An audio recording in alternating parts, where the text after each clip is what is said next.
Hi guys, welcome to another fairy tale video. This time I have great hopes that it's a happy one.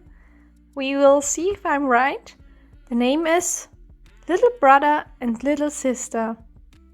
That has potential, right? But let's see. A little brother took his little sister by the hand and said, "Ever since our mother died, we have not had one moment of happiness. Our stepmother beats us every day, and when we come near her, she kicks us away with her foot. We get nothing but hard crusts of bread, just leftovers for food, and the dog under the table is better off. At least he gets a good chunk of meat to eat every now and then. Lord have mercy with us, if our mother only knew. Come, let's go off together into the wide world." So they went away and came to a large forest, where they were so sad and so tired that they crept into a tree and just wanted to die from hunger. Then they both fell asleep. When they woke the next morning, the sun was already high in the sky and warmed the hollow tree with its rays. "Little sister," said the brother after a while, "I'm thirsty. If only I knew where to find a spring, I'd go and have a drink right away. Listen, I think I hear one trickling." "What good will that do?" the little sister answered. "Why do you want to drink when we just want to die from hunger?" The little brother kept quiet and climbed out of the hollow tree. And since he always held his sister's hand tightly, she had to climb out with him. Now, their evil stepmother was a witch, and when she had noticed that the two children had left, she followed them and caused a clear little stream near the tree to trickle from some rocks and from a spring. The trickling spring was intended to lure the children and make their mouths water, but whoever drank from the spring would be changed. The little brother soon came to the spring with his sister, and when he saw the glittering water trickle over the stones into the spring, his thirst became even greater, and he wanted to drink some of the water. However, the little sister was fearful. She thought she heard the spring speak to her as it trickled. "Whoever drinks me will be changed into a fawn. Whoever drinks me will be changed into a fawn." So she begged her little brother not to drink the water. "I don't hear anything," said the little brother. "I just hear how lovely the water is trickling. Let me go!" Upon saying this, he lay down on the ground. He leaned over and drank, and as soon as he felt the first drop of water on his lip, he was changed into a little fawn sitting beside the spring. The little sister wept and wept. However, the witch was angry that she hadn't been able to lure the little sister to drink the water as well. After the girl wept for 3 days, she stood up, gathered some brushes, and wove them into a soft rope. Then she attached it to the little fawn and led him with her. She looked for a cave, and when she found one, she carried moss and foliage inside and made a soft bed for him. The next morning she went out with the fawn to a place with tender grass, and there she gathered the most beautiful grass, which she ate out of her hand. The fawn was delighted and roamed about the hills. In the evening, when the little sister was tired, she laid her head on the back of the fawn. It was her pillow, and this is how she fell asleep. If only her brother could have retained his human form, it would have been a wonderful life.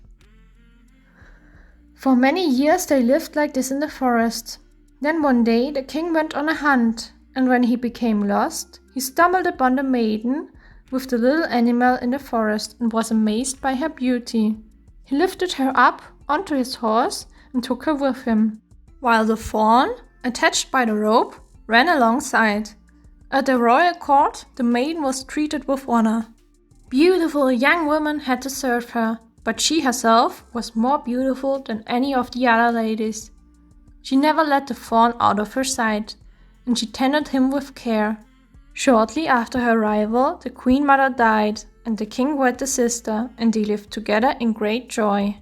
However, the stepmother had heard about the good fortune of the poor little sister. She had thought that the maiden had long since been torn to pieces by wild beasts, but they had never done anything to her. Indeed, the maiden was now the queen of the realm. The witch was so angry about this that she could only think of some way she might ruin the queen's happiness. When the queen gave birth to a handsome prince the next year and the king was out hunting, the witch appeared in the form of a chambermaid and entered the room where the queen was recovering from the birth. "The bath has been prepared for you," she said.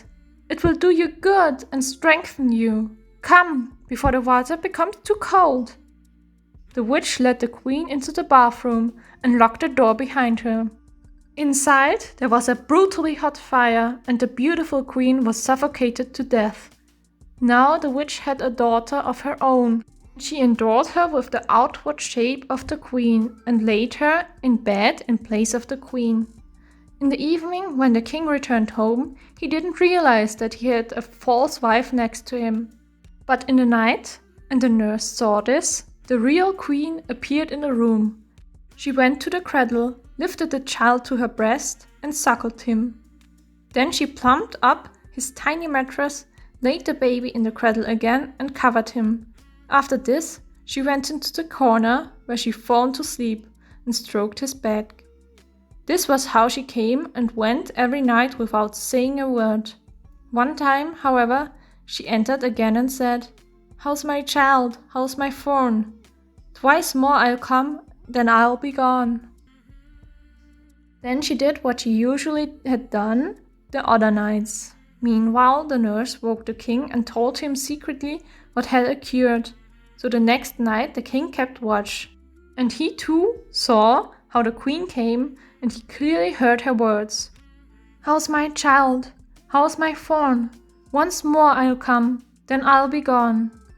However, he didn't dare speak to her. The following night he kept watch again and the queen said, "How's my child? How's my thorn?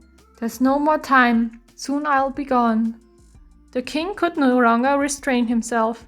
He sprang forth and embraced her, and as soon as he touched her, she was restored to life.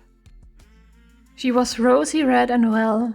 The false queen was led into the forest, where the wild beasts devoured her. The evil stepmother was burned at the stake, and as the fire consumed her, the fawn was transformed and the brother and sister were once again together and lived happily until the end of their days. The end. Wow, finally a happy story. At least once I was right in these fairy tale videos.